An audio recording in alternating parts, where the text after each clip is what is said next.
Sungai adalah bagian yang tidak terpisahkan dari kehidupan manusia. Di sepanjang sejarah, sungai telah memberikan begitu banyak manfaat, menjadi sumber air bersih, tempat mencari nafkah, hingga menopang ekosistem yang kaya. Namun, tak selamanya sungai hanya membawa manfaat. Ketika kebersihan dan kelestariannya diabaikan, sungai bisa berubah menjadi ancaman, membawa dampak buruk bagi masyarakat sekitar.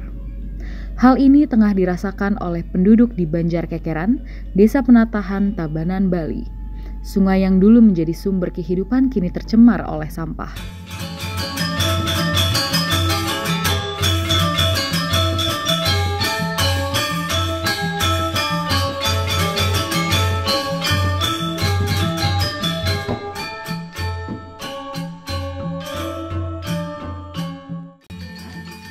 Banyak Kekeran dalam kerja-kerjanya.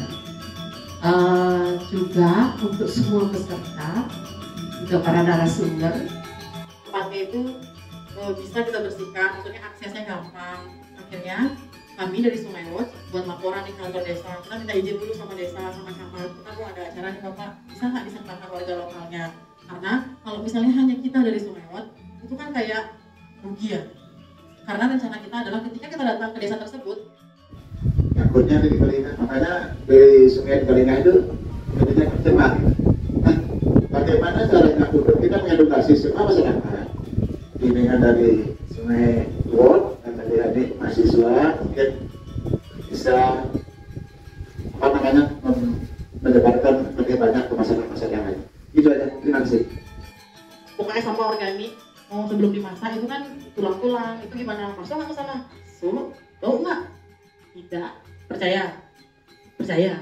Karena kenapa sampah itu bisa bau? Pasti orang-orang mikir, nggak, kalau organik semua dimasukin pasti ntar bau. Pasti gitu kan pikirannya Bapak Ibu sekalian. Ya nggak?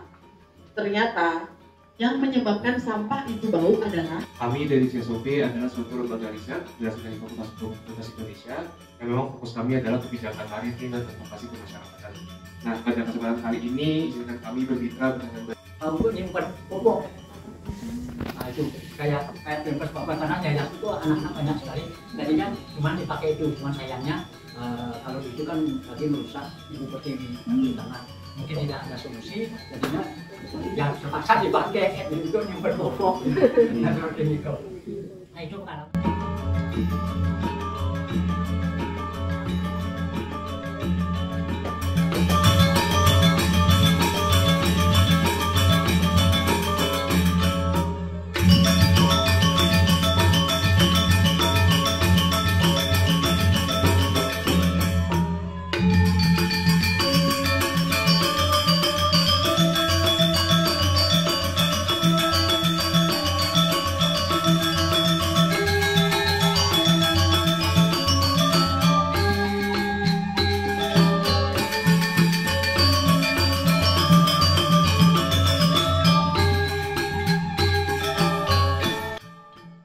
untuk saat ini sudah setiap kakak paling tidak dia menaruh sampahnya di depan rumah, nanti dicari sama petugas kebersihan, diambil langsung ditaruh di TPA desa.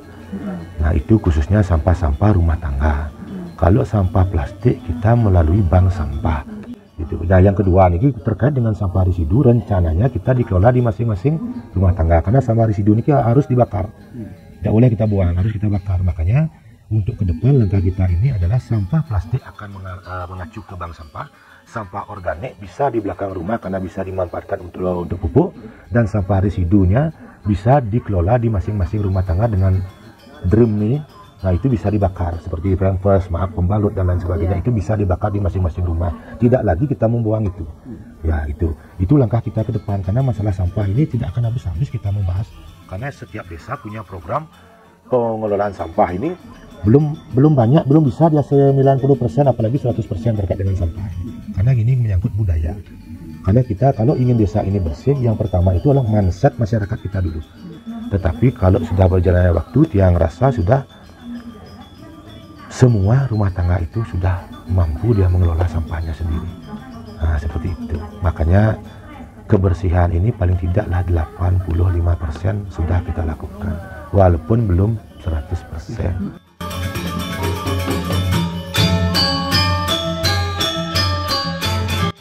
Makanya di masing-masing desa itu kadang-kadang di ulu desa itu, di ulu sungai itu ada talang dia. Talang besi, artinya supaya sampah yang dari hulu itu tidak sampai dia turun.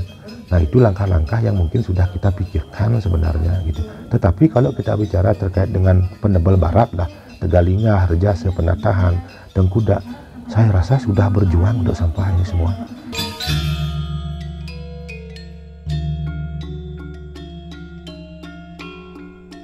Kalau gini, program pemerintah pusat, pemerintah daerah, kota dan desa itu harus selaras dia, terutama terkait dengan kebersihan. Kalau pemerintah Kabupaten Tabanan, istilahnya ada program kebersihan, ya kita wajib juga di desa pun ada program itu. Makanya bank sampah ini kan berbasis sumber, artinya kita dari sumbernya dulu ini, yang kita pemilahan sampah itu kan bank sampah berbasis sumber, dari sumbernya kita pilah. Nah itu juga kan program pemerintah kabupaten itu, pemerintah desa juga sama. Itu. Artinya sudah bagus sebenarnya. Itu. Artinya pemikiran pemerintah kita yang lebih di atas, secara kabupaten itu, sebenarnya sudah sangat luar biasa sekali. Gitu. Cuma kita di bawah ini yang perlu waktu untuk melaksanakan itu. Ya, perlu waktu kita istilahnya. Karena di mana-mana di setiap desa itu pasti kendala-kendala itu pasti ada. Terutama masalah anggaran juga. Itu salah satunya. Ketika kita ada TPS 3R misalkan, istilahnya itu kan perlu dana operasional. Kita perlu kajian, kita perlu analisa. Bagaimana mampu nggak nanti ini berjalan. Bisa nggak memberikan income nanti sampah ini. Nah itu memerlukan analisa dan kajian yang luar biasa. Tidak semesti-mesti kita harus membangun ini yang nanti berjalan 1 bulan 2 bulan selesai. Nah seperti itu. Ya khusus warga Tegalingah khusus. Ini memang sini enggak semua bisa ditampung, yang di Pondokan itu tidak bisa karena medannya kan lain dengan di sini. Ini medannya bisa pakai sepeda ini. Kalau medannya di sana barangkali mengangkut sampah penuh ini nggak bisa. Karena kendalanya apa namanya, jalannya kecil, banyak yang curam, naik turun gitu. Jadi banyaknya ke sini. Yang di sana, di sebelah baratnya Desa Tegalingah.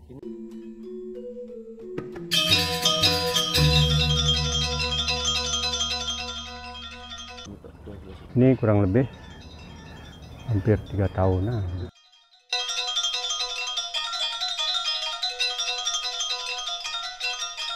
Sana nggak ada, di sini aja tampungnya. Oh, memang ada. Karena kendalanya nyari ini lahan ini susah di desa ini.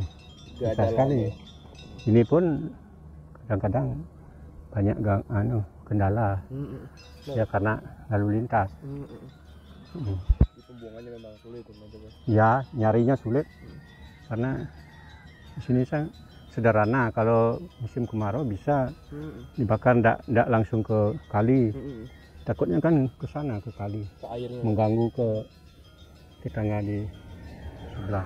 Emang karena nggak ada lahannya Pak ya? Nggak ada. Ya. Tapi kalau untuk Ini jajaki ini dah susah sekali.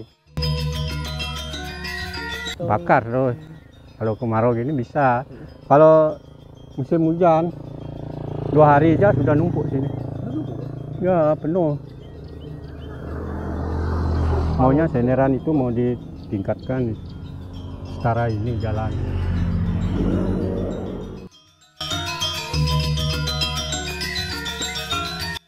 Oh, setahu saya belum kayaknya. Sama di atasnya belum masuk apa ya? Ya belum turun ini, tidak tahu saya. Mungkin dari pendesaan tahu dia.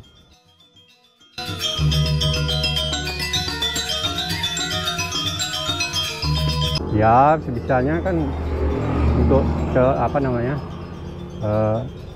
sampah ini kalau bisa mengikuti teknologi sekarang, mungkin bagaimana nih caranya kan saya ini. Hari ini kan terlalu mengganggu ini. Nah kebetulan di desa kami yang ada di Desa Tegalingah itu kena dampak juga karena pencemaran lingkungan. Karena apa? Walaupun di Desa Tegalingah membuat peraturan seketat apapun, nah dari BPD, dari pemerintah desa, dari adat juga membentuk peraturan-peraturan, namun mengedukasikan terhadap masyarakat itu sangat sulit untuk masyarakatnya. Karena apa?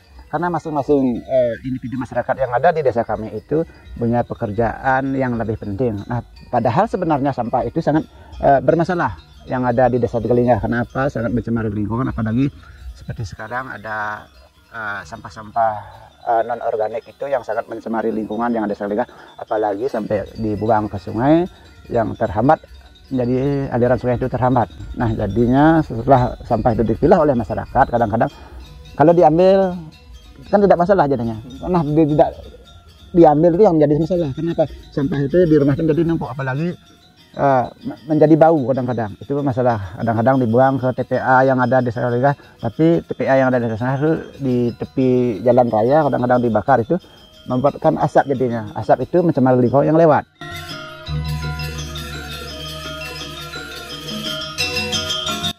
Nah, untuk kegiatan yang apa telah dilaksanakan oleh mahasiswa dari UI, kami terima kasih.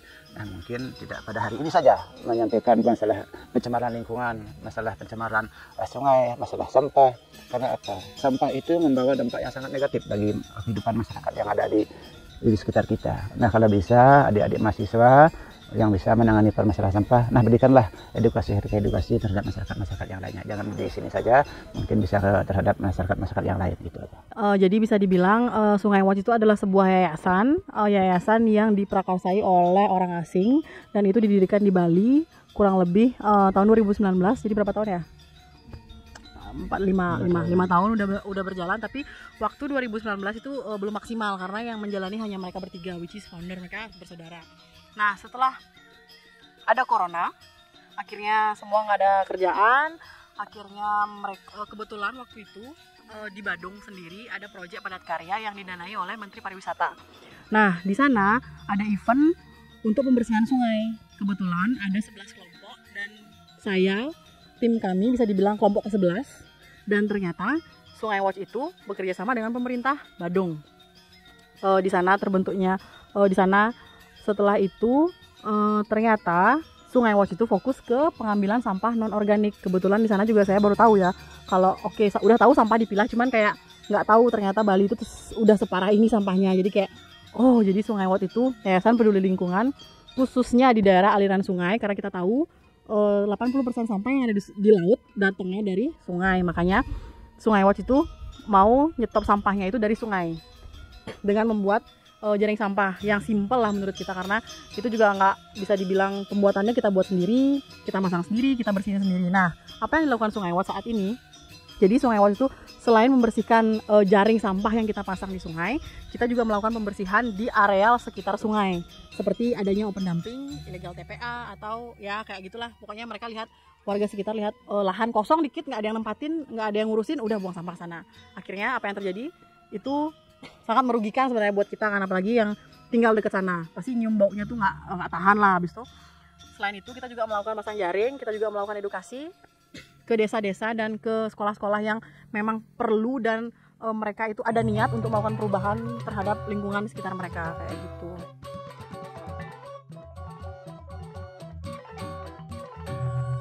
Oke, kalau dari saya mungkin bisa dibilang melihat desa di sini bisa dibilang masih banyak sawah, masih banyak tanaman, belum terlalu banyak kabel di sini. Jadi kayak paling mungkin lebih ditata aja nanti soal kelola sampahnya, yang mumpung masih dikit ya jumlah sampah yang dihasilkan di sini mungkin.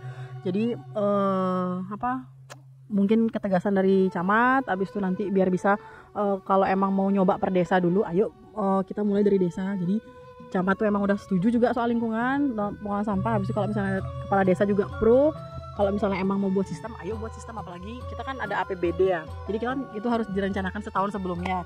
Mungkin nanti untuk tahun ini pas merancang untuk tahun depan bisa ditambahkan mungkin untuk buat project at least untuk pengelolaan sampah organik deh dulu. Itu kan simple tuh, dicontohin dulu deh di kantor kepala desa. Jadi orang-orang desa tuh yang datang tuh, oh ini apa ya, kayak gitu. Terus kayak jangan malas untuk mensosialisasikan peduli lingkungan. Habis itu kalau untuk yang non organik, mungkin kalau misalnya teman-teman yang lagi baca ini atau dengerin ini punya solusi untuk pihak ketiga mungkin, atau punya teman yang kerja di daur ulang, mungkin kalau mereka kurang atau mereka lagi mau bantuin orang-orang desa yang punya proyek atau NGO siapapun yang mau ngelola untuk sampah rumah tangga, bisa ke kalian. Jadi kayak kasih solusi lah. Kalau misalnya kita dari Sungai Watch, kita cuman jadi gimana ya bilangnya, pengenten. Kalau bahasa Balinya pengenten. Jadi kayak kita membangunkan orang jadi. Iya, kayak kita membangunkan, menyadarkan orang. Jadi kalau lingkungan itu loh, kalau kita Kalau lingkungan tanpa kita, lingkungan aman.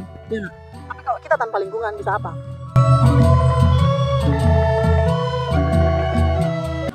Untuk kegiatan yang kayak gini sebenarnya bagus banget, ini keren banget.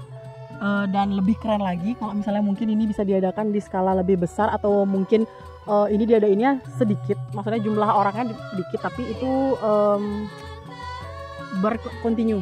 Jadi kayak hari ini mungkin sama desa ini, besok sama desa ini, atau mungkin kalau emang mau fokus di desa, mungkin oke, sekarang desa Tenggalinggah, besoknya mungkin para PKK-nya, para bapak-bapak kepala rumah tangganya dikumpulin biar mereka juga, jadi kalau emang mau buat pilot project, emang kalau fokus di desa, jadi semuanya tersasar kayak gitu. Lebih bagus kalau bisa ke generasi muda, Karang Taruna, karena di desa kan ada Karang Tarunanya.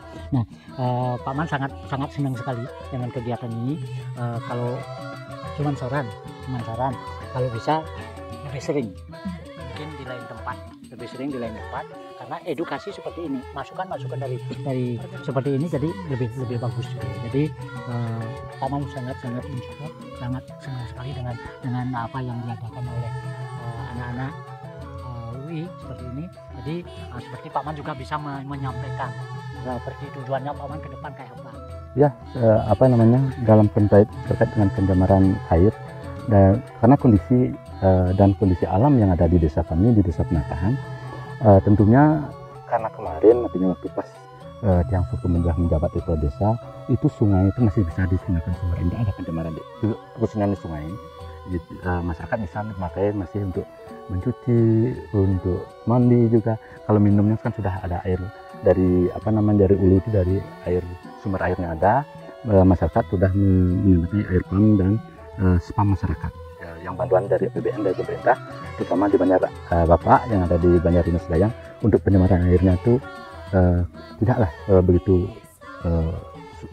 parah banget. Dan artinya kalau kita lihat sekarang ini masalahnya bukan pencemaran. Kalau kita masalah air, tentunya air ini makin hari makin sedikit aliran kering lah gitu. Dulunya biarpun tidak ada hujan pas tertentu, air itu di sungai itu nggak pernah kering, pasti ini yang jadi kendala sekarang ini. Dan cuma pencemaran itu dari sampah sampah yang kalau dari alam itu tidak ada. Tentunya kalau ada yang pelihara kotoran babi atau sapi atau ayam, tentunya pihak terkait semua terlibat dalam untuk menangani itu. Tidak bisa serta-merta membuangnya ke aliran sungai, irigasi atau ke sungai. Tidak, selama ini kalau di desa Penataan itu pencemarannya agak sedikit, tapi ini masalah sampah yang tapi untuk irigasi kan kita lihat airnya seperti ini. Kemarin di sini artinya waktu pas kita di tahun 80-an sampai tahun 2000 sekian ya, 2010 itu airnya masih bagus ini akhir-akhir ini di tahun 2023 atau sampai sekarang ini itu airnya berkurang. Itu yang jadi problem kita. Kalau masalah pencemaran tentunya di desa kita, di desa Penataan tidak ada. Kita artinya terkait ini hanya cuma kendala masalah sampah. Kadang-kadang masyarakat kurang paham kan, ada juga yang membuang ke kali, ke saluran irigasi. Kalau masalah sungai di sini masih airnya bagus, kita tanpa benar, karena dari hulu sampai hilir, dari ujung sana perbatasan desa kita yang ada di Penataan, kita sudah ada BKD, Badan Kerjasama Antar Desa.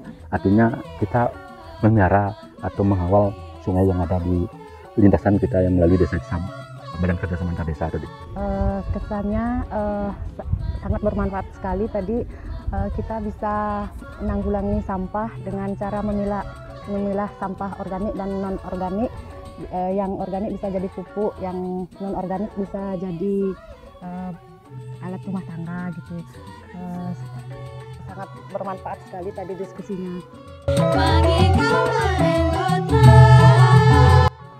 Harapan kedepannya supaya masyarakat semua bisa menjaga lingkungannya dengan cara memilah sampah. Sekarang kalau untuk di sini sudah sampahnya agak mendingan, kecuali ada sampah kiriman dari hulu mungkin, karena di sini sudah ada pihak ketiga yang mengangkut sampah ya. Tapi untuk sementara ini masih dibawa ke TPA. Iya, ada perkembangan, dan ini kita tidak punya bendungan lah irigasi. Kita hanya mengandalkan pada hujan. Di sini airnya agak susah jadinya kalau untuk persawahan di sini. Kalau masalah air di sini sih kayaknya bukan sepenuhnya masalah sampah, karena kita juga cuma kita di sini mengandalkan hujan gitu. Kita tidak punya irigasi bendungan gitu untuk menampung air. Iya, untuk subak di sini kita belum punya. Ya. Mudah-mudahan kedepannya bisa kalau ada dukungan dari semua pihak mungkin bisa. Acara sosialisasi peraturan daerah advokasi isu pencemaran air yang diadakan oleh CSOP FHUI ini bukan sekedar kegiatan pengabdian masyarakat, tetapi merupakan langkah awal yang membuka peluang baru bagi masyarakat Desa Penatahan. Di dalam setiap diskusi, kita belajar pentingnya menjaga aliran sungai dan lingkungan yang bersih. Dengan pemahaman ini, kita bisa mengambil tindakan nyata, seperti mendirikan bank sampah dan menerapkan program daur ulang. Kolaborasi dengan Sungai Watch juga akan menjadi salah satu kunci keberhasilan. Melalui kerjasama, kita dapat merumuskan solusi berkelanjutan untuk menjaga kebersihan sungai dan lingkungan. Mari kita jaga komitmen ini. Bersama, kita bisa menciptakan Desa Penatahan yang lebih asri dan bersih.